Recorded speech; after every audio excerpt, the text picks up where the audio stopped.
Desde sempre, uma necessidade básica acompanha a nossa existência, a busca por comida. Além da caça, há mais de 10 mil anos atrás, a gente já entendia que para saciar a fome e nutrir o nosso corpo, era preciso plantar e colher o próprio alimento. E assim nasceu a agricultura, uma prática antiga e que moldou a história da humanidade, né, Laís? E se engana quem pensa que quando a gente fala de agricultura, a gente se refere a apenas um único modo de fazer, viu? De lá para cá, diversas formas de plantar e colher foram desenvolvidas com objetivos e impactos diferentes, tanto para as pessoas como para o meio ambiente. E uma dessas formas é a agricultura familiar, presente em cerca de 4,5 milhões de estabelecimentos rurais no Brasil, mas que apesar desse número alto, é comum as pessoas ainda terem muita dúvida sobre esse assunto. Você aí que está nos ouvindo, sabe o que é agricultura familiar? Você tem uma ideia do impacto da agricultura familiar na segurança alimentar da nossa população ou na preservação do meio ambiente, por exemplo? Então fica com a gente nesse episódio, que a gente vai te ajudar a entender e a ter respostas para essas e outras perguntas sobre agricultura familiar.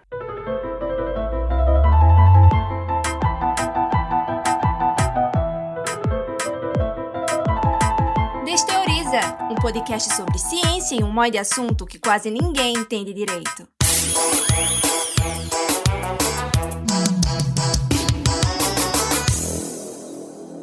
Eu sou Laís Ferreira, jornalista, pesquisadora, trabalho na UFPE e vou me audiodescrever para você. Eu sou uma mulher de pele clara, pele branca, tenho estatura mediana, tenho cabelos cacheados castanhos, eles estão curtos, estão um pouco acima da base das orelhas e eles hoje estão presos. Metade do meu cabelo na parte de cima está presa, mas a parte de baixo está solta, então você consegue ver uns cachinhos pequenininhos formados. Eu estou usando uma blusa marrom, ela não tem manga, ela é cavada aqui na altura dos ombros, e ela tem listas pretas. Eu uso óculos, uma armação preta, estou usando fone de ouvido e atrás de mim tem uma parede branca. E eu sou Felipe Silva, sou estudante de Rádio, TV e Internet aqui na UFPE e sou estagiário na DIRCOM, na Diretoria de Comunicação. Apresento esse podcast aqui junto com Laís. E eu sou uma pessoa branca, eu uso um óculos com armação dourada, arredondado. Estou com uma camisa lilás, meio roxo, um roxo bem clarinho, com estampa pequena no meio. Tenho um cabelo cacheado e mais ou menos uma mini franja que cobre a testa, e hoje eu estou aqui para bater esse papo. E a gente recebe aqui nesse episódio de hoje uma dupla de convidadas que vai nos ajudar a entender sobre a agricultura familiar. E a nossa primeira convidada de hoje é Mônica Cox. Bem-vinda, Mônica. Se apresenta para a gente, por favor. Bom dia. Obrigada aí pelo convite. Eu estou falando, de Recife. Eu trabalho na geografia da UFPE. Eu coordeno o núcleo de agroecologia na geografia, e eu sou professora lá na geografia, O núcleo se chama NEPAG, Núcleo de Educação, Pesquisa e Práticas, E lá a gente também tem as atividades de pós-graduação que eu participo, que é a pós em geografia. Então, temos a disciplina lá de agroecologia que vem sendo assim bem interdisciplinar, com a busca também de estudantes da geografia e de outros cursos, Eu sou branca, estou com cabelo curto, com um brinco de capim dourado, estou com cabelo molhado, estou com óculos vermelho, estou com uma bata bordada, com bastante florida, que é feita bordada à mão por mulheres indígenas, de Chiapas. E tenho aqui atrás de mim uma chita, colorida, de flores rosas amarelas. E quem também conversa com a gente hoje, nesse episódio, é Cíntia Xavier. Bem-vinda, Cíntia. Fique à vontade para se apresentar, para quem está nos ouvindo te conhecer melhor.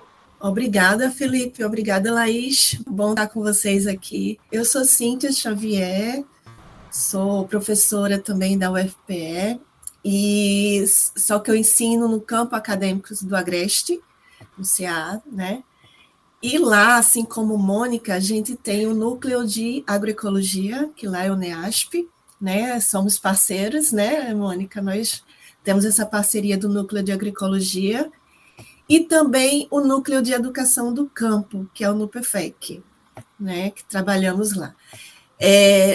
No CA, eu ensino no curso de economia, mas minha inserção na área de pesquisa já é na agricultura familiar, nas tecnologias sociais. Eu sou uma mulher branca, né? Estatura, eu acho que eu sou um pouco alta, 1,70, não sei como é que vocês veem, eu sou um pouco alta. Cabelos longos, com luzes claras, né? E aqui atrás de mim tem uma parede azul com alguns quadrinhos motivacionais, né? E assim, eu uso óculos, né? Não tenho muitos brincos, muitas coisas coloridas em mim, não. Sou mais, mais neutra. Mas é isso.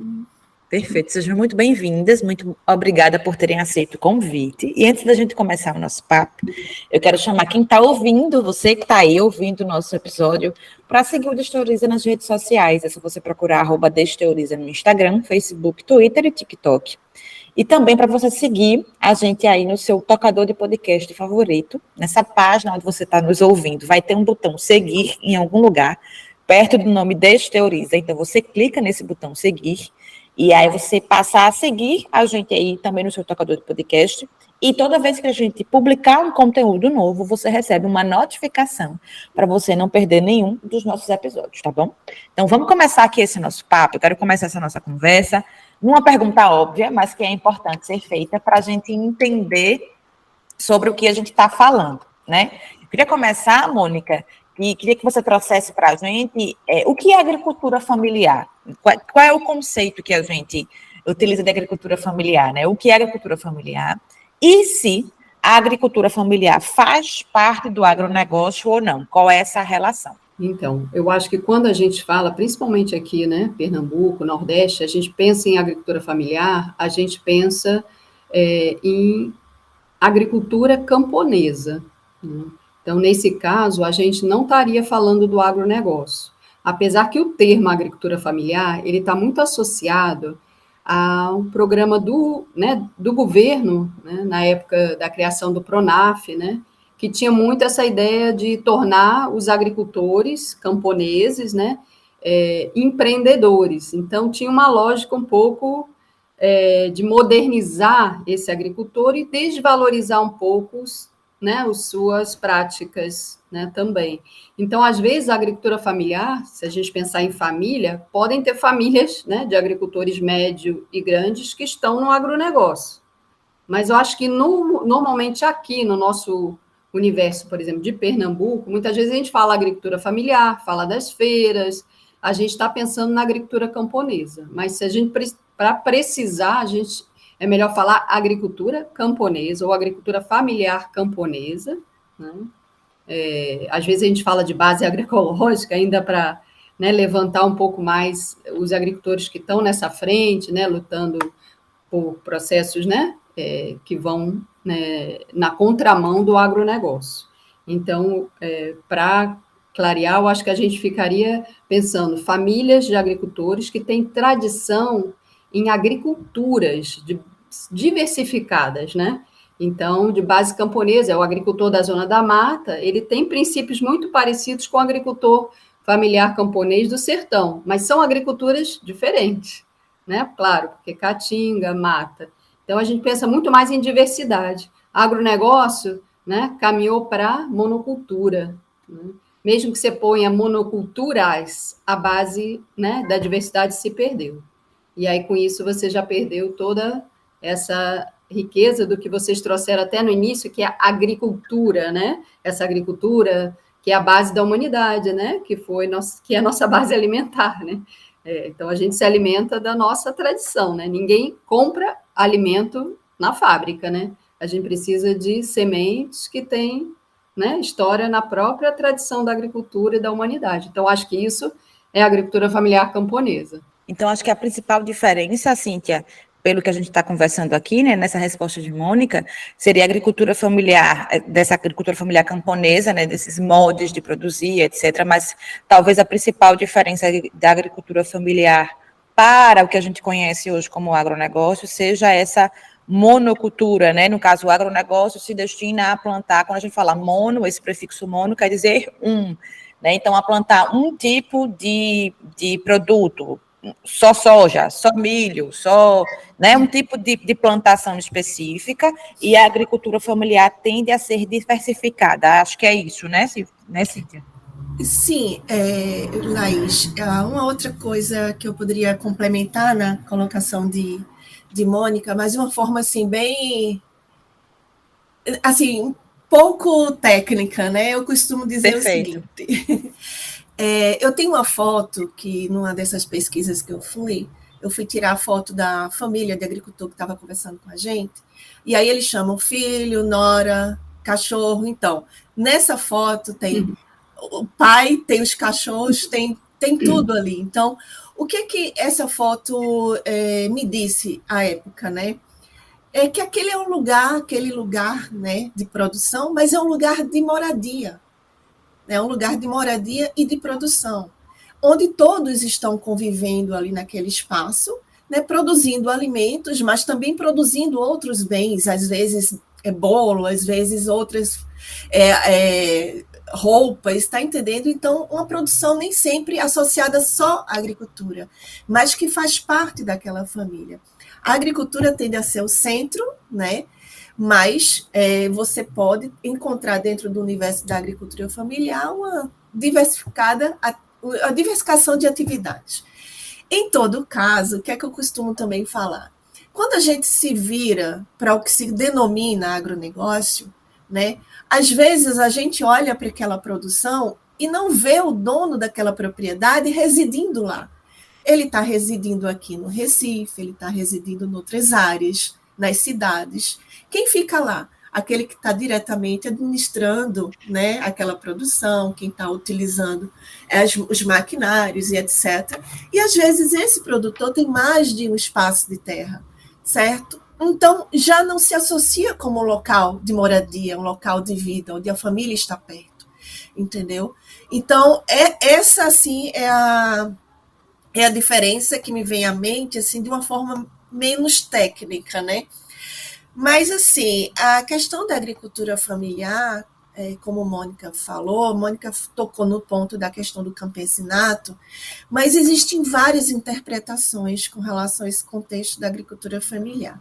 Existe a interpretação normativa, né, aquela da legislação, que foi o que Mônica colocou, né, que foi quando formularam a política do PRONAF, que está descrita na Lei 11.326, que é chamada Lei da Agricultura Familiar, e que define, né, de acordo com determinados critérios, o que poderia ser considerado agricultura familiar, e que quem se enquadra nesses critérios estaria apto para ter acesso a políticas públicas voltadas para esse segmento.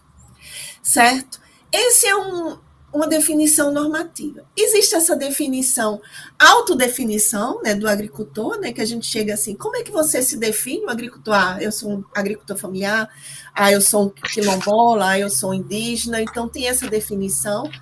Tem a definição do campesinato, que é uma leitura que decorre de determinadas correntes teóricas, de determinadas perspectivas voltadas para o olhar para o campo, que foi o que Mônica falou. E tem também outras leituras mais teóricas e técnicas que vêm de outras abordagens, né, mais economicistas, menos economicistas, assim por diante. O agronegócio, né, como eu vejo, está mais vinculado o termo a um acrônimo que foi utilizado na economia americana, de agribusiness, certo? E ele está mais relacionado a, digamos assim, a um conjunto de atividades agrícolas, né, que são monetarizadas, que são comercializadas, que está perto do capital financeiro, tá entendendo? E tem toda uma lógica de mercado embutida, né?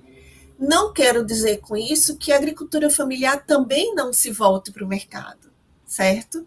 Mas são mercados diferenciados, da forma como Mônica falou. A tendência é que a agricultura familiar seja mais diversificada, mas existia um período na economia brasileira, em termos de políticas públicas de modernização, como a professora Mônica colocou, que as políticas públicas, como foram colocadas, né, elas, de certa forma, incentivaram um processo de monoculturização na agricultura familiar, né, em termos de como associar o crédito a determinados plantios. Então, assim, Agora que recentemente, com a agroecologia, que a gente vem retomando uma visão, né, de valorização dessa diversificação produtiva da agricultura familiar. Então, acho que quando Cíntia coloca agora, né, todo esse universo, né, mais amplo, né, da agricultura familiar camponesa, a gente começa a entender que essa diversidade não é só diversidade de produção, né? Claro que quando a gente conversa, você chega, né? Por exemplo, vou imaginar a foto, agora eu botei a foto aqui em contato, né, em movimento, a foto que Cíntia né, descreveu para a gente. Você chega no agronegócio, a primeira coisa, o que vai acontecer é uma cerca, né? Então, Sim. você não vai ver, como ela disse, não vai ver o dono, talvez não veja nem o trabalhador, mas vai ver uma cerca, né? E vai ver, talvez, placas, né? Quando você chega num sítio, né, a família vem te receber. É outro, oi, minha filha, oi, meu filho, o que quer? Não, fique mais um pouquinho, quer um cafezinho? Quer dizer, a coisa já vai conversando, você é recebido, né? Então, é um lugar, né, que tem uma referência forte, né, a agricultura familiar camponesa, de um lugar de cuidado, né? Que aí eu digo, o alimento sano requer, né, essas agriculturas, né? Ou às vezes quem está na cidade muito desconectado dessa realidade vai dizer, a feira é tão pequenininha, porque está, né, na lógica do agronegócio, está na lógica da monocultura, né? Então, tudo é grande, que é para ti, né? É a lógica de você ir deixando, né, essa outra forma. Né? Então, não, lá você vai ver no sítio que ela vai ter, né, as plantas medicinais, vai ter o lambedor, vai ter as flores, vai ter os alimentos. Então, ela tem vai ter, né, a água presente. Então, o sertão, né, que Cíntia acompanha especialmente aí nas pesquisas dela, não é um sertão da escassez. Ele é um sertão de estiagem, porque é uma caatinga, é um clima semiárido, né? Mas ele não é um sertão sem água. Eu lembrei de outra questão colocada por Edgar Malagodi, que a gente conversa muito, e aí diz o seguinte, né? É um texto que está para sair aí. Se o agronegócio fosse tão pop quanto ele propaga, precisaria de tanta propaganda? Tá entendendo? Exatamente. Agrotech, agropop. Né? Porque se fosse tão pop, estaria nítido para a gente. Né? Não precisaria dessa exposição, né? Como eles estão falando. A gente estava conversando agora, vocês estavam explicando mais sobre esse conceito de agricultura familiar, e eu percebi que na fala de vocês tem muito essa ideia de agroecologia, né? E eu queria que vocês falassem para a gente um pouco, de forma resumida, o que é a agroecologia e qual é a relação dessa agroecologia com a agricultura familiar. Veja, quando a gente fala de agroecologia, existem muitas confusões, na verdade, Felipe e Laís, em termos de agroecologia, agricultura familiar, agricultura orgânica. São termos que se confundem. Às vezes as pessoas pensam que quando fala de agricultura familiar, já está falando de produto de base agroecológica, né? Na verdade, uma coisa não tem a ver com a outra. Né? A agricultura familiar diz respeito a esse universo, né? Do segmento de residentes do campo, de produtores, né? Que a gente estava falando agora há pouco. Né?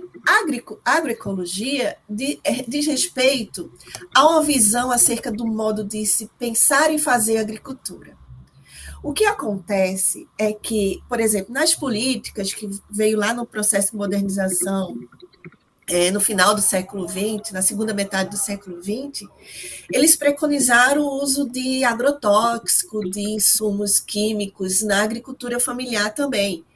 Então, muito da agricultura familiar, naquela época, passou a utilizar veneno, passou a utilizar fertilizantes químicos e etc., e saiu da lógica, né, mais ecológica de produção alimentar, certo?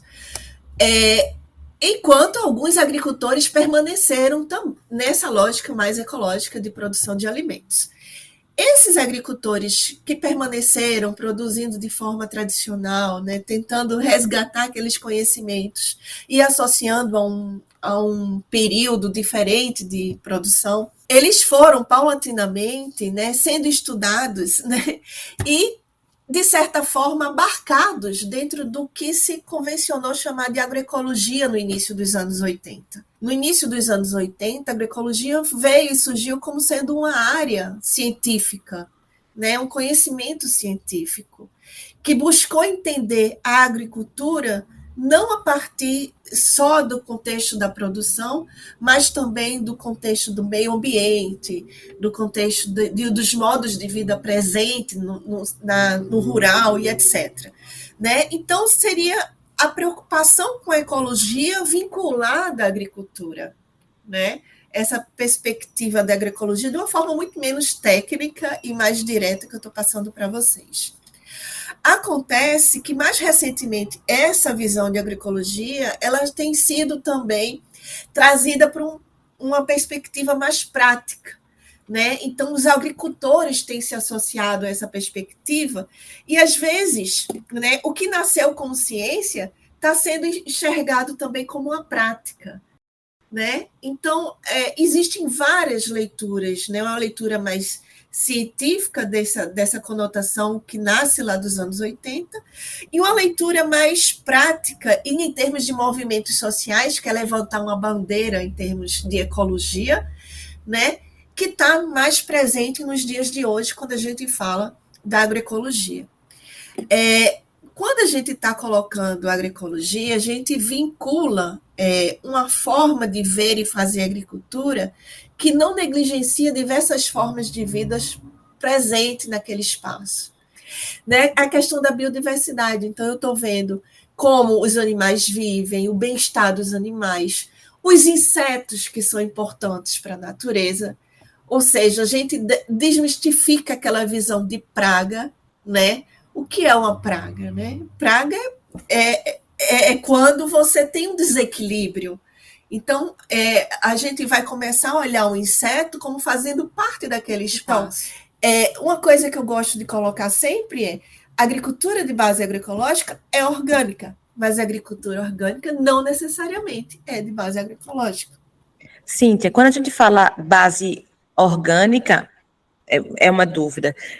Orgânico é aquele que não usa agrotóxico, né? Isso não usa veneno, no termo simples, Exato. não usa veneno para combater, entre aspas, as pragas da plantação, nem para conservar mais, nem para amadurecer mais rápido. Isso é um produto orgânico, mas é isso que você está colocando. Não necessariamente quem produz produto orgânico, que é esse que não usa veneno, é de base agroecológica, porque não necessariamente tem esse cuidado com o meio ambiente, né? O cuidado com o meio ambiente restringe-se ao produto agrícola que está sendo produzido, Isso, que perfeito. está sem veneno. Mas não olha, por exemplo, para uma atividade diversificada. Não olha, pode ter uma agricultura orgânica de grande escala sem a família presente no estabelecimento. Não é o local de vida e de produção, como da agricultura familiar. Pode ser dentro de uma grande produção, por exemplo, para exportação, com pouco vínculo, por exemplo, com mercados menores, né? Pode ser uma agricultura orgânica que desmate, que não se preocupe, por exemplo, com o equilíbrio daquele espaço, equilíbrio ecológico daquele espaço, que não se preocupe com o bem-estar animal, tá entendendo? Eu não estou dizendo que necessariamente é isso, mas pode haver. Então, o fato de poder haver uma produção monocultora de agricultura orgânica, né, sem essa preocupação com o equilíbrio biológico, com a biodiversidade, separa essa agricultura orgânica da perspectiva agroecológica. Então, a gente até brinca, né, Cíntia, falando no agronegocinho. Às vezes a lógica do agronegocinho chegou na agricultura familiar camponesa, só que aí, né, isso levou a esse tipo de problemas. Por exemplo, um adoecimento animal, que obviamente significa que, né, a natureza ali está comprometida, né? E com certeza também as famílias já apresentam. Então, isso tudo está interligado. Não quer dizer que não tenha problemas de saúde, né, Cíntia, hoje gritantes no campo, porque isso tudo atravessou o campo. Então, hoje, uma comida muito processada também chegou na família dos agricultores, né? A gente está falando de uma perspectiva, né, um agronegócio, onde é um processo contínuo de adoecimento. E agora a gente veio de uma pandemia, a gente começa a enxergar isso numa escala, né, ampla e com uma certa clareza, né, porque isso atingiu todo mundo. Então, por mais que o agronegócio não parou e fica reeditando essa propaganda, mas a gente já sabe, né, que houve essa Mônica, tem duas quebra, coisas né? que você trouxe na sua fala anterior que eu queria resgatar agora, que é sobre a preservação do meio ambiente e quando você fala sobre comida de verdade. E aí a minha pergunta é justamente como é que a agricultura familiar ela contribui para essas duas coisas. Né? Assim, a gente não vê, na pandemia, a gente não viu os assentamentos de reforma agrária, as áreas indígenas, né? As áreas, né, de pesca, né, passando fome. Para eles fechar o território, né, como eles falavam, não, vamos nos isolar, significava não precisa comprar alimento. Né? Então, olha como a soberania alimentar está a partir desses sujeitos nesses territórios. Né? Nós precisamos pensar na cidade a distribuição dos alimentos, né? Foi toda essa questão, né? Como fazer chegar os alimentos, já que as pessoas passaram a não ter renda e ninguém produz seu alimento, né? Compra alimento. E aí a discussão segurança alimentar né? A gente pensa conceitualmente, né? A gente pensar que essa pessoa precisa acessar o alimento. Então, você pode ter né, cestas básicas com macarrão, uma lata de sardinha, né, um feijão com tezinho transgênico, que mais? Um óleo de soja. São todos alimentos, né, industrializados e alimentos processados já. Então, eles têm, né, eles foram produzidos com base né, no uso de agrotóxicos, fertilizantes. Então, eles foram produzidos na base agroquímica, né? E eles foram processados. Então, você tem, por exemplo, pode vir também uma latinha de patê de atum. Então, já é mais ultraprocessado. Pode vir um leite de caixinha, né? Você vai olhar lá, já é, né, processado, você já pode não encontrar nem leite. Então, a gente começa a ver que o industrializado, né, ele às vezes vai dizer que resolveu a segurança alimentar, chegou para a pessoa, né, aquele alimento, ela tomou leite, né, comeu o macarrão com sardinha, mas ela não está bem nutrida. Então, na verdade, né, ela tem desnutrição. Então, hoje a gente também pensa essa segurança alimentar pela qualidade nutricional e a gente entra para soberania alimentar, né? E aí a gente pode falar dessa comida de verdade, porque essa é comida de mentira. Comida de mentira o quê? Porque você pode comer e não ter alimento ali. Né? A gente pode tomar um leite em caixinha e não ter leite. Né? Então, você pode comer todos os processados de uma empresa aí, né? Que é o biscoito, que está enriquecido com isso, com aquilo, porque ele já foi, né? Ele já é pobre, né? Ele já é processado, aí você vai colocando, né? Em termos de mercado, dizendo que você está... Quando um alimento de verdade, ele já é nutritivo.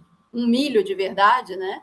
Ele é forte, ele é nutritivo, ele tem uma riqueza, um arroz produzido no sítio, né?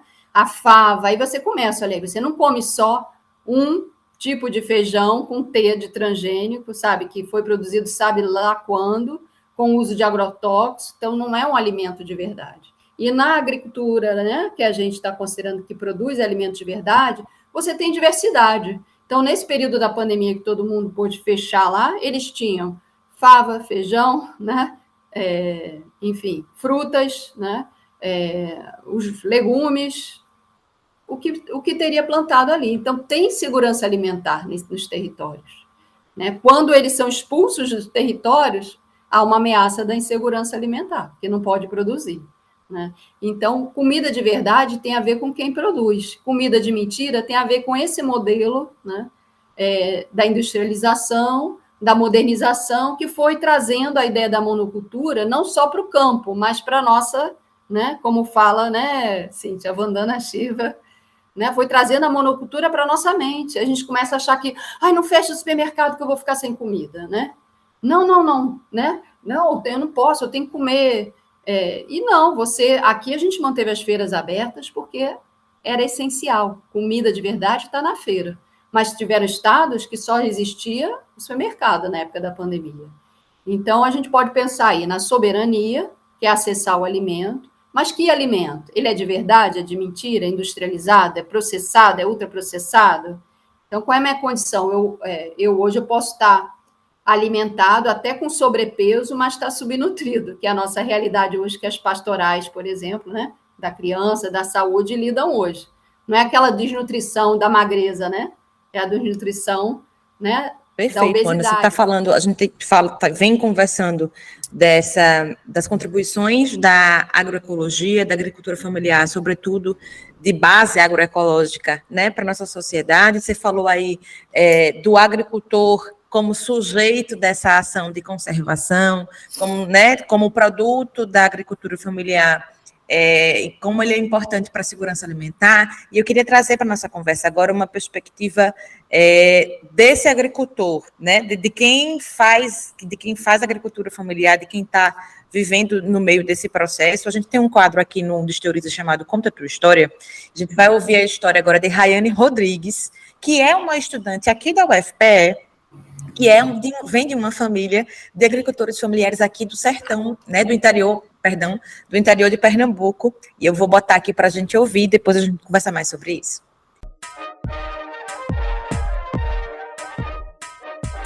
Conta a tua história. Oi, Desteoriza, aqui é Rayane Rodrigues, eu sou estudante de jornalismo na UFPE, estagiária da Globo em Pernambuco e sou filha da agricultura familiar. Eu nasci em São João, no interior do estado, que é a cidade que mais produz feijão em Pernambuco. A minha família planta feijão e mandioca, assim como a maioria dos agricultores de lá. E a venda de feijão e mandioca é a principal, ou muitas vezes a única renda de muitas famílias. E apesar do título de maior produtora de feijão do estado, São João ainda tem muito para evoluir, precisa de muito. Os agricultores precisam de mais políticas públicas que estimulem o desenvolvimento dessas produções para que eles sejam cada vez mais independentes. E a gente precisa também falar sobre a valorização desses produtores e produtoras, porque são eles quem levam comida para o prato de muita gente. E muitas vezes eles não recebem um valor justo por esse trabalho, porque eles trabalham muito, é uma produção que demanda muito tempo, investimento, é um trabalho suado, debaixo de sol, de chuva. Eu conheço muito bem essa realidade. Então, eu acho que a gente precisa falar mais sobre a agricultura familiar e valorizar a produção desses agricultores e agricultoras que são fundamentais para a vida de tanta gente. É uma discussão importante e que a gente tem que levar para os espaços. Eu achei interessante porque nessa fala de Rayane, ela apontou algumas questões que precisam de um olhar especial, né, claramente. E algo que está acontecendo no município de São João, que ela citou como exemplo, aqui em Pernambuco, mas que a gente também vai encontrar em outras regiões do Brasil. Então, o que eu quero perguntar agora para vocês é quais são os principais desafios que são enfrentados por esses agricultores familiares aqui dentro do nosso país. E aí, se Cíntia quiser começar, depois a gente vai para a Mônica.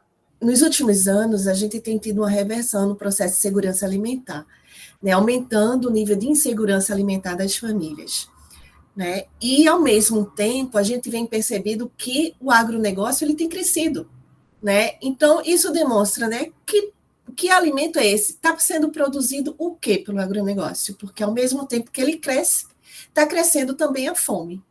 Né? Então, isso nos sinaliza algo. Eu lembro agora de uma fala do professor Graziano, que disse que o agronegócio não produz alimento, ele produz commodities, mercadorias. A agricultura familiar, ela precisa ser fortalecida, né? Então, a gente precisa, né, de políticas públicas que reforcem a presença desse agricultor familiar nos mercados, mesmo que esses mercados sejam mercados locais, regionais ou mercados de nichos, né? Por quê? Porque se a gente deixar, por exemplo, o mercado altamente autorregulado, esse mercado altamente autorregulado vai favorecer sempre os grandes produtores, né? E o favorecimento desses grandes produtores, grandes comerciantes, pode fazer com que exclua a presença do agricultor familiar em alguns desses mercados. Por exemplo, quando a gente passa a consumir no varejo, né, aquilo que poderia ser consumido diretamente da agricultura familiar. E aí está uma grande importância, por exemplo, das feiras agroecológicas, né, que coloca o produtor diretamente em contato com o consumidor nesses canais de comercialização. Né? Então, o consumidor passa a ter ideia do que está sendo produzido e de como está sendo produzido, porque nesses locais de compra, de venda e de compra, nesses mercados agroecológicos, né, de base agroecológica, o que acontece? Há um contato maior com a produção. Né? Você tem um convite do produtor, venha conhecer nossos estabelecimentos. Você está sendo convidado a, digamos, não certificar, mas reconhecer a produção da agroecologia, a produção agroecológica daquele produtor. Né? Então, as políticas públicas que reforçam a presença do agricultor familiar no mercado, elas são muito importantes. Né? E aí causa, ao mesmo tempo, impedindo que os grandes, né, os grandes varejos, grandes produtores, excluam essa pequena parcela, né, da participação nesses processos de comercialização.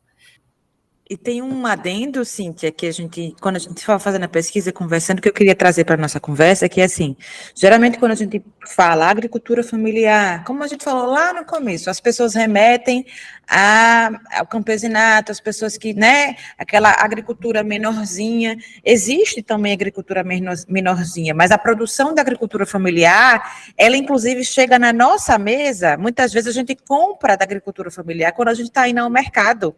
Né? Quando a gente está no mercado, muita daquela comida que é produzida por agricultores familiares estão no supermercado nas grandes cidades, enfim, nas cidades de uma forma geral, e as pessoas não têm noção de que aquilo que a gente está comprando no mercado foi produzido pela agricultura familiar. E aí tem uma característica que eu queria trazer para a nossa conversa, dessa presença da agricultura familiar de forma massiva na nossa mesa, que muitas vezes as pessoas acham que não acontece, ou atribuem a isso o agronegócio, de uma forma, né, de como a gente vem conversando da ideia de agronegócio, e muitas vezes não é, porque existe, inclusive, já números que dizem que o agronegócio, ele coloca uma parte da comida, entre aspas, dentro do Brasil, mas muita dessa parte ele é importado, né, ele vai para outros países, enfim. E aí existe uma coisa dentro dessa questão dos agricultores familiares não serem bem remunerados, que é o que são os atravessadores, né, entre aspas, são as pessoas que fazem essa ponte, digamos assim, entre o agricultor familiar e o supermercado que a gente compra, e isso faz com que esse agricultor familiar, ele receba muito menos do que ele poderia receber sem esse contato direto, né, eu queria falar um pouquinho sobre isso, sobre especificamente essa questão da remuneração, sabe? Veja só, Laís, é bem interessante isso, mas eu tenho 2 pontos de vista aí relacionados a esse intermediário no processo de comercialização da agricultura familiar, certo? Por exemplo, existe aquela participação do intermediário, do atravessador, porque não existe política pública de suporte ao agricultor familiar, né, e que dê condições do agricultor se deslocar, dê condições do agricultor transportar em termos de infraestrutura, não dê condições do agricultor de estar presente em determinados canais de comercialização. Mas existe também, por exemplo, casos em que o agricultor não quer sair, né, de seu local. Então, o atravessador vai lá. Né? Então, existe esse papel também do atravessador para determinados locais, né? determinadas situações. Então, nesse caso, o intermediário, o atravessador, ele pode gerar condições de comercialização para aquele agricultor que não gostaria de sair lá daquele espaço. Tá entendendo? Então, existe o lado positivo, como tudo na vida, e o lado negativo. Então, o lado negativo foi esse que você colocou agora. Quando o atravessador chega, é lógico que ele, quando compra no portão, ele vai comprar um preço muito menor do que aquele comercializado. E quando ele comercializa o preço de mercado, ele vai embutir lá o valor que ele vai receber, certo? Então, o que acontece? Fica para o agricultor, muitas vezes, um valor irrisório, que não dá muito para cobrir o custo de produção, o custo que ele tem para produzir, certo? Então, aí está a necessidade de políticas públicas que viabilizem a comercialização e a participação do mercado desses agricultores familiares. E não falo só de políticas públicas com relação à infraestrutura, eu falo a importância também de políticas públicas como a que tem aí o PENAI e o PA, que é a produção de alimentos para merenda escolar, certo? E o programa de aquisição de alimentos do governo, que vai para a questão de estoques e outras coisas mais. Então, essas políticas públicas, mercados institucionais que são gerados por políticas públicas, elas também são importantes para a agricultura familiar. O que a gente teve nos últimos anos, em termos de políticas públicas, foi um total esvaziamento, né, de recursos direcionados para o PAA, né, o Programa de Aquisição de Alimentos, para o PENAI, que é a Política Nacional de Alimentação Escolar, né, e também de políticas voltadas para o agricultor familiar, propriamente dito, de suporte à produção. Então, nos últimos anos, a gente viu um esvaziamento disso, ao mesmo tempo que a agricultura familiar estava vivenciando, como todos nós, um momento de pandemia. Então, o cenário para a agricultura familiar em algumas regiões ficou bem caótico, né, em alguns momentos. Né? Quando ele não conseguia, por exemplo, escoar para as feiras livres, porque as feiras não estavam funcionando. Os principais canais de escoamento deles, está entendendo? Então, é preciso um olhar bem aguçado do governo, seja do governo, né, federal, do governo estadual e das municipalidades, para a situação que se faz da agricultura familiar em cada território, porque a agricultura familiar é diversificada, são diversas também as necessidades desse agricultor familiar. É muito interessante isso que a Cíntia falou, que o autoconsumo, você vê, a comida de verdade, eu como e partilho. Então, abrindo uma janelinha, a gente vai ver que, nesse momento do isolamento inicial da pandemia, começou até as doações, né, de marmitas, né, toda aquela organização, por exemplo, né, o MST foi bem protagonista nesse processo, mas não só, CPT, né, e vários territórios, né, começaram a se organizar, não só pela marmita, né, porque a marmita ainda era feita com o que tinha na cidade, no sentido, né, do macarrão, do arroz, e aí passou a chegar às cestas, né, então são imagens, assim, que colocaram esse autoconsumo muito claro, né, se chega na cidade aquele, né, se você vê aquelas imagens, né, que construíram, né, comida no prato e vacina no braço, né, é de arrepiar ver aquela imagem, né, com toda aquela quantidade de alimentos construindo, né, lá em 20 metros, sei lá, aquela frase, entendeu? É algo que a gente diz, isso está vindo da onde, entendeu? Dos territórios, dessa diversidade que fala a Cíntia, né, do autoconsumo das famílias, eu tenho para mim e tenho para partilhar. Então, a gente sabe que isso, inclusive, que aí eu vou só agregar aí a questão da política pública, né, dois elementos que eu acho que o autoconsumo pode também indicar, que é a gente valorizar essa identidade dos agricultores, porque isso também, nas políticas, ela é muito confuso, às vezes, né, você tem que dizer se você é uma coisa ou outra, e o agricultor, ele pode ser camponês, agricultor, quilombola, pescador, pescadora, marisqueira, tudo isso pode ser o mesmo sujeito no mesmo território. E a política pública confunde, porque vai fragmentando, tem que ser uma coisa ou outra, né? Então, acho que a política pública tem que valorizar essa identidade dos agricultores. Então, por exemplo, o reconhecimento, né, a facilidade para esse reconhecimento no campo e na cidade. Muitos dos agricultores estão produzindo também alimento na cidade. Porque é muito importante a gente, na pandemia, ter essa produção, por exemplo, de alimento perto de casa, foi muito chave para isso também, né? Ou ter na sua própria casa. Então, aí veio o DAP, né? Esse reconhecimento também de você poder ter a declaração de aptidão agrícola, né? Dada para reconhecendo esses agricultores, que às vezes, porque está na cidade, eu não vou reconhecê-lo como agricultor, né? Ou agricultora. Então, também começar a ver que essas agriculturas hoje não têm essa separação tão forte campo-cidade, ou porque muitos agricultores vieram, ou porque os municípios passaram a ser urbanos, mas, na verdade, os agricultores permanecem neles, nos seus territórios. Paulista, né, onde Cíntia está agora, tem um desafio enorme, sabe? Tem várias áreas importantíssimas de produção de alimentos que hoje, né, estão entrando com reconhecimento de serem agricultores urbanos, mas eles são camponeses por tradição, né?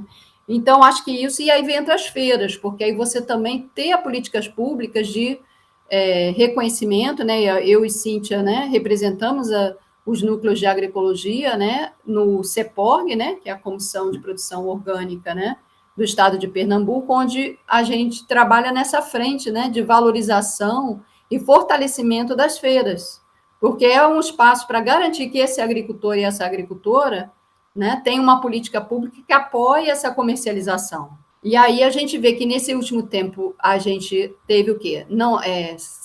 Extinguiu o MDA e todas essas políticas que Cíntia falou. Então agora eu acho que é retomar também a política, né, que reconhece que não dá para a gente ter só o mapa se ele não reconhece essa diversidade de sujeitos. Se não é papel do mapa, né, trabalhar com essa base social. Então, por isso, a gente acaba tendo, historicamente, os dois ministérios, né? É como se fosse um do agronegócio e um da agricultura familiar camponesa, né? É muito importante a política pública para mulheres, né? As mulheres, elas estão à frente desse processo do autoconsumo, dos cuidados com as sementes, né? Com o arredor de casa, né? Onde tem desde os remédios, né? Das plantas medicinais, até, né, os temperos, enfim, né, aí dependendo de cada sítio, pode ter mesmo, né, o inhame, né, a macaxeira. Então, as mulheres, né, elas já estão na sua luta, né, elas são centrais nesse papel, né, não só no cuidado da família, mas como no cuidado. Então, ela, né, já precisa a gente avançar nisso, né, nas políticas, porque a gente vai avançar na questão da segurança e soberania alimentar, né? Porque muitas vezes a realidade é que as mulheres estão nessa frente e os homens estão como trabalhadores rurais em muitos períodos do ano, né, nas colheitas do agronegócio. Então, se a gente não foca, né, nas políticas públicas para mulheres, né, a gente deixa um pouco sem poder de decisão, né, quem está à frente, né, da produção. E do cuidado, né? Aquilo que a gente falava, né? Da saúde, da natureza e do alimento como uma unidade que a mulher cuida, né? Então, as suas mudas, o seu arredor de casa, né? A gente antes não olhava para isso, porque o olhar mais masculino só via a roça, né? Hoje a gente vê o espaço produtivo, né? E reprodutivo da mulher, né? E um arredor de casa é muito diversificado. Então, isso é muito valioso. E aí eu queria puxar, você está falando de todas essas necessidades de políticas públicas, Mônica, me lembrou uma coisa que você falou no começo do nosso papo sobre a reforma agrária. Queria que você trouxesse um pouco, de forma resumida, se você conseguir, essa relação e a importância da reforma agrária para a agricultura familiar, do gancho dessas duas coisas. Queria te ouvir sobre isso. Então, a gente falava aqui, né, em todo o quadro hoje de degradação, né, ambiental e da concentração de terras, né? Todo mundo se isolou nas suas casas nesses últimos anos por conta da pandemia, mas o agronegócio, como Cíntia bem falou, segue, entendeu? Dia e noite, 24 horas, e não parou nesse tempo. Ele produz fome, contaminação e degradação. Então, a reforma agrária é central, por quê? Porque muitas terras, né, foram retiradas dos agricultores familiares, dos povos, do campo, né, das águas, das florestas. Então, é preciso reparar, né, e, né, indígenas também incluídos nesse processo, retomar essas terras para a produção da vida, né, dessas famílias, desses povos e de alimentos, né? Aí, quando a gente pensa em alimento, ele tem que alimentar a gente, a terra, né, e a natureza de novo.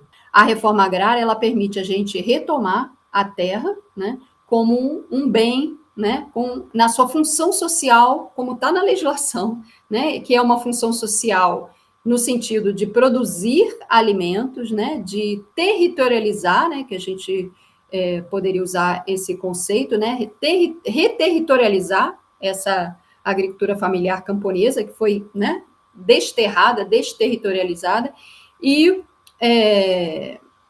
retomar, né, a reforma agrária, né, que essa terra volte para produzir, né, os alimentos a partir dessa diversidade de sujeitos. De pauta, porque a gente vai diversificando, né, e a própria agroecologia, ela é a mesma pauta, junto, né, eu luto pela terra, eu luto pela transformação desse modelo e dessa sociedade. A gente quer a terra como um bem comum para os próprios povos da terra, e não como uma mercadoria, como o Cíntia colocava, que é commodity, que é isso, e que, na verdade, até sofre um processo, por exemplo, de estrangeirização de terras, né? Existem algumas experiências que vêm tendo bons resultados no sentido de conseguir melhores remunerações para quem vive da agricultura familiar, que era uma coisa que a gente estava conversando, inclusive. E um exemplo é o projeto Algodão em Consórcios Agroecológicos, da ONG Diaconia, que é coordenado por Fábio Santiago e que a gente vai conhecer um pouco agora. Vamos ouvir. Fábio Santiago, coordenador do projeto Algodão em Consórcios Agroecológicos pela Diaconia. É um projeto que apoia organizações de base da agricultura familiar, associações rurais de certificação orgânica participativa, que dialoga com uma política pública, né, de que é possível organizações de base, através de funcionamento no sistema participativo de garantia que confere a qualidade orgânica em unidades familiares produtivas, podem fazer a conferência dessa conformidade orgânica de acordo com a Lei Brasileira dos Orgânicos. Das 7 que nós apoiamos, em 7 territórios, 6 estão credenciadas junto ao Ministério da Agricultura, e a base conceitual do apoio da nossos projetos é uma metodologia, ferramentas, instrumentos, investimentos que realmente possam conferir que essas unidades familiares existe a produção do algodão consorciado. E agora também temos mais outra oportunidade com a venda do gergelim em grão para uma empresa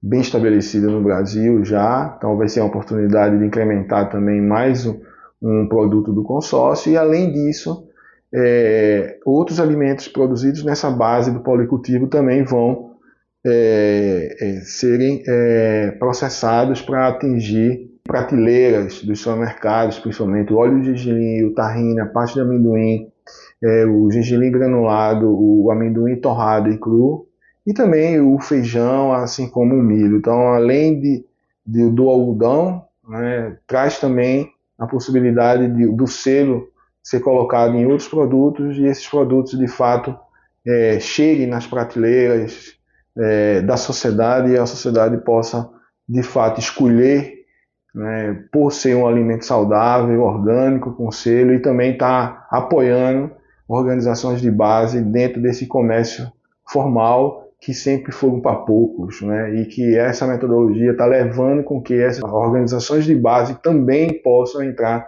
nesse mercado formal, incrementando a renda, fazendo com que esse tecido social cada vez mais permaneça e inclua mais famílias, que é uma oportunidade para a agricultura familiar, e também contribuir para o clima, porque é uma agricultura que emite baixo carbono e estoca carbono no solo. Isso é importante para que se tenham políticas que possam cada vez mais apoiar essas organizações, a acesso a mercados, porque é a partir dessa base da pirâmide que a gente vai realmente fazer com que essa economia seja circulante, que ela possa ser regenerativa de paisagem a partir da conservação das matas, de não queimada, de uso de produtos que não são manufaturados pelo homem, que tem uma enorme pegada de carbono, e que faça com que isso também possa gerar serviços ambientais, principalmente para nós que precisamos cada vez mais reduzir as emissões dos gases de efeito estufa. Chegou a hora da gente dar um passeio para conhecer o que é que está rolando de pesquisa, atividade na UFPE relacionados ao tema que a gente está conversando hoje. Então, quem participa do Pegando o Bigu é Rodrigo Pinheiro, que vai nos falar melhor sobre o seu projeto de conclusão de curso, que fala sobre os estudos de cadeia produtiva da agricultura familiar. Então, vamos ouvir esse Pegando o Bigu. Pegando o Bigu, meu irmão.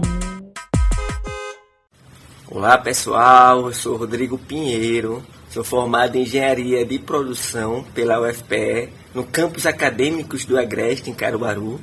Também sou formado em Técnico em Agroecologia pelo CERTA. Eu vou compartilhar rapidamente um pouco sobre meu trabalho de conclusão de curso, onde eu realizei um estudo da agricultura familiar, do sistema produtivo da agricultura familiar, através dos produtores da Feira Agroecológica das Graças, aqui em Recife, Pernambuco. A ONU alega que 80% de toda a alimentação oriunda da agricultura do mundo provém de agricultura familiar. Aqui no Brasil, gira em torno de 75% a 77%, tamanha importância, né, dessa área. E assim eu me dedico nessa pesquisa, imergindo não só teoricamente, mas na prática também, para avaliar, entender, participar dessa atividade junto aos agricultores e agricultoras. Escolhi a Feira das Graças por ser a mais antiga, criada em 97, né, junto com a população, os produtores, também assistencionada pelo Centro Sabiá. E trago algumas informações, né, trago a construção dessa cadeia produtiva, os elementos que a compõem, né, tendo esse olhar, né, para poder assim impactar positivamente toda essa rede, uma rede efetiva, cativa, solidária, que possui suas particularidades e precisa ser enxergada, compreendida e expandida. Viu? Muito obrigado. Vocês podem visitar o repositório.ufpe.br e assim encontrar meu trabalho, pesquisando por estudo de cadeia produtiva, agricultura familiar. E o nosso episódio ele já está chegando ao fim, mas não sem antes a gente deixar aqui as nossas já famosas indicações de conteúdo, para você conhecer mais sobre o que a gente conversou nesse episódio. Então, vamos começar com as indicações das nossas convidadas. Mônica, eu queria saber quais são as indicações que você trouxe para que a gente possa entender melhor e para quem está nos ouvindo também sobre o tema da agricultura familiar.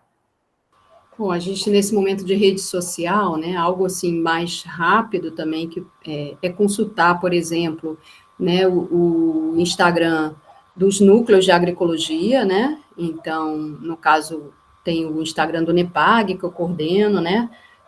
Tem o NEASP e os outros núcleos, né? Já são um lugar para a gente construir juntos, né? Desde a universidade e participar dos grupos de estudo, né? E começando... Então, a gente, por exemplo, no NEPAG tem o grupo de estudo, já ali você já tem o link do dia e do texto, né? Então, você pode acessar, estudar e ir lá encontrar com a gente sempre na quarta-feira à tarde, né? E também a gente poderia acompanhar aí o ANA Agroecologia, né, que é a Articulação Nacional de Agroecologia. A gente vai ter esse panorama da articulação de movimentos e quais são as bandeiras, né, e os desafios que os territórios estão enfrentando nessa luta pela agroecologia. Então, você vai ter falas, né, várias, né, das agricultoras, dos agricultores, eu acho que também tem um universo aí mais, né, que pega todos os estados, né, e também eu acho que a gente poderia pensar, já que a gente está num ano que vamos ter o Congresso Brasileiro de Agroecologia, né, então o CBA vai acontecer em novembro, né, no Rio de Janeiro, né, então o lema é Agroecologia na Boca do Povo. Eu acho que também pode olhar aí o site, né, do Congresso e da Associação Brasileira de Agroecologia, que ali a gente também tem, né, muitos caminhos aí e se sintam convidados e convidadas, né, a dialogar comigo e com a Cíntia, para a gente ver como poder, né, a gente fazer essa caminhada juntos e chegarmos até o CBA, né, no Rio de Janeiro, para a gente aprofundar, né, essa reflexão, essa compreensão, né? Tem também um site, né, do núcleo, que ali a gente também compartilha alguns materiais. Isso mais diretamente pensando na UFPE, né? Perfeito. Pronto. Então, vamos lá, Cíntia, suas indicações. Então, seguindo aí a fala de Mônica, né? Eu queria indicar alguns trabalhos que são caríssimos para a gente em termos de formação, que são das nossas professoras aí da UFPE, do curso de Sociologia, pós-graduação em Sociologia, da área de Sociologia Rural, né? Que é a Salete, a professora Salete, e a professora Maria Nazaré Baldel Vanderlei, que é, digamos, uma referência, elas duas são referências nacionais e internacionais. Então, vocês podem conseguir na internet vários textos da Nazaré falando, por exemplo, da agricultura familiar, do campesinato, né?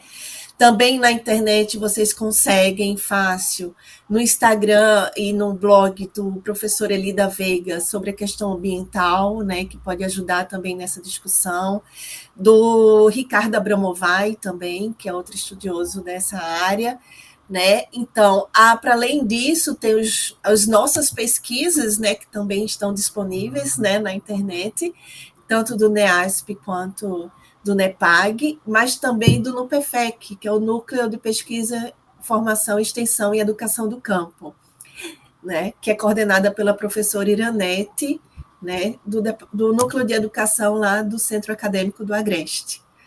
Né? Então, para além dessas referências, Laís, eu convido para as pessoas, para quem estiver interessado mais nessa temática, visitar as feiras, né, conversar com os agricultores, né, fazer uma visita aos nossos núcleos, né, de estudos em agroecologia na UFPE, visitar as organizações não governamentais que estão voltadas, né, para essa temática, como o Centro de Ecotecnologias do Nordeste, né? Então, assim, para além dessas referências acadêmicas que eu coloquei para vocês, que as pessoas possam ir nas feiras e conversar com os feirantes, né, que estão lá acolhendo de braços abertos as nossas dúvidas, os nossos questionamentos, né, as nossas perguntas, né, que eles respondem com total desprendimento, e ainda nos convidam para visitar os seus espaços. Então, eu acho que esse caminho é um caminho de conhecimento prático e que marca. E a gente também trouxe, além dessas indicações de vocês, a gente também trouxe 3 indicações de conteúdo aqui do Teoriza, para quem está nos ouvindo. A primeira delas é uma biblioteca digital do projeto Algodão em Consórcios Agroecológicos, que a gente escutou um pouco da história contada por Fábio. O projeto tem um site e tem uma biblioteca digital nesse site, que conta com diversas publicações, e-books, vídeos, artigos científicos que foram publicados em congressos, em revistas, né, são estudos participativos da agricultura familiar, que podem servir de base para estudantes, professores, técnicos, gestores, quem tiver interesse no tema da agricultura familiar, né, tem que ter mais conhecimento sobre esse tema, pode acessar, é só você entrar lá no site www.algodãoagroecológico.com. Esse é o site, sem acento, né, então fica algodãoagroecológico.com. Você entra no site, vai ter na parte de cima a seção biblioteca, você clica e pronto, já tem acesso a todos os conteúdos que estão lá, separados por tipo, por tema, e aí você pode ter acesso a tudo de forma gratuita. Uma outra indicação é o filme Agricultura Tamanho Família, está disponível no YouTube, é um filme de 2014, você pode assistir gratuitamente. E um outro vídeo que também está no YouTube é um vídeo sobre agroecologia e agricultura familiar, para você que tem um pouco mais, né, fazer um pouco mais dessa conexão, para além desse show que as nossas convidadas deram aqui, também está disponível no YouTube, no canal da Rita Von Hutt. Então, é só você procurar. São 2 vídeos, no YouTube e uma biblioteca digital que você pode acessar os conteúdos sobre agricultura familiar. E todas essas indicações a gente vai deixar nas nossas redes sociais, tá? Então você não precisa se aperrear, nem decorar, nem nada. É só você acessar @Desteoriza, principalmente no Instagram. A gente deixa tanto no feed, quanto tem um destaque lá.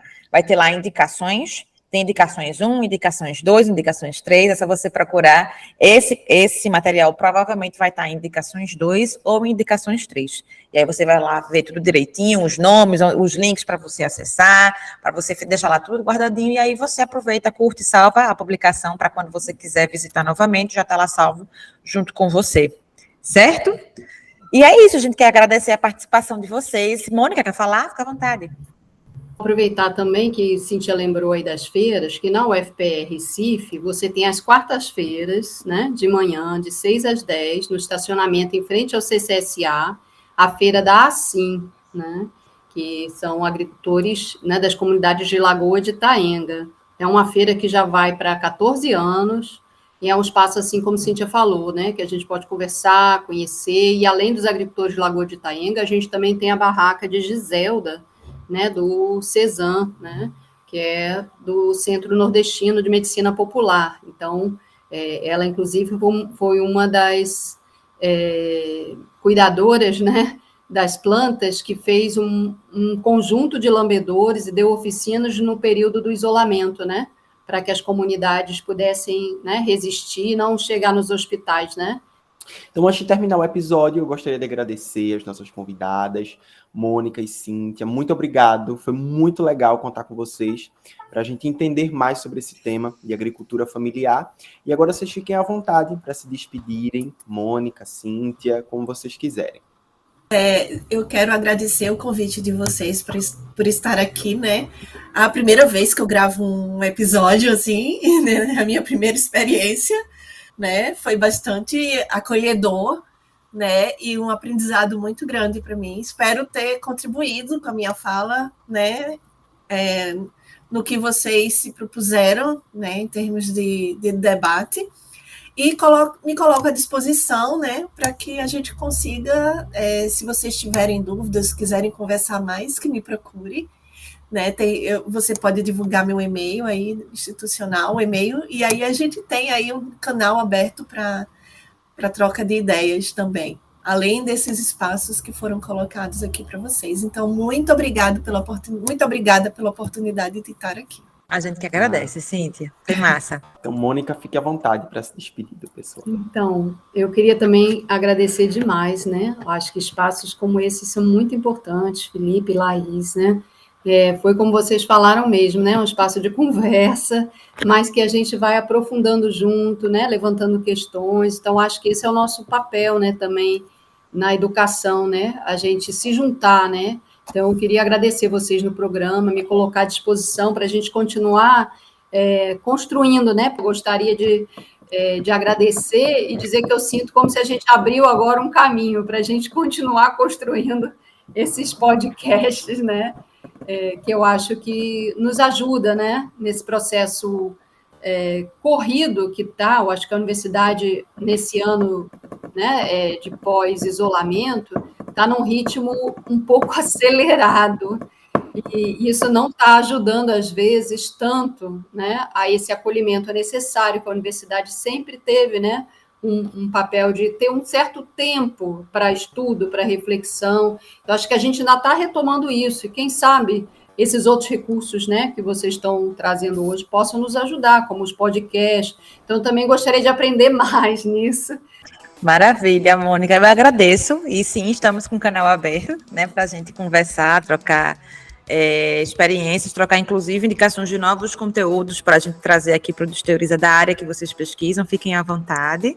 Quero agradecer demais a participação de vocês, pelo tempo, pela disponibilidade, pela conversa boa, pela troca de conhecimento. Aprendi muito, foi muito legal. E nosso agradecimento também para você que está nos ouvindo, né, Felipe, que chegou até aqui. Quero deixar, além de lhe agradecer, quero lembrar para você seguir o Desteoriza nas redes sociais, @Desteoriza no Instagram, Facebook, Twitter e TikTok. É isso daí. Esse episódio do Desteoriza, ele foi apresentado por mim, Felipe Silva, e por Laís Ferreira. Teve uma produção de Jonas Lucas Vieira, pós-produção de Marília Félix, Edição de Laura Marinho e design de Ludovico Soares, Sandra Chacon e Marcos Melo. Então, a gente te espera no próximo episódio e foi muito bom bater esse papo hoje.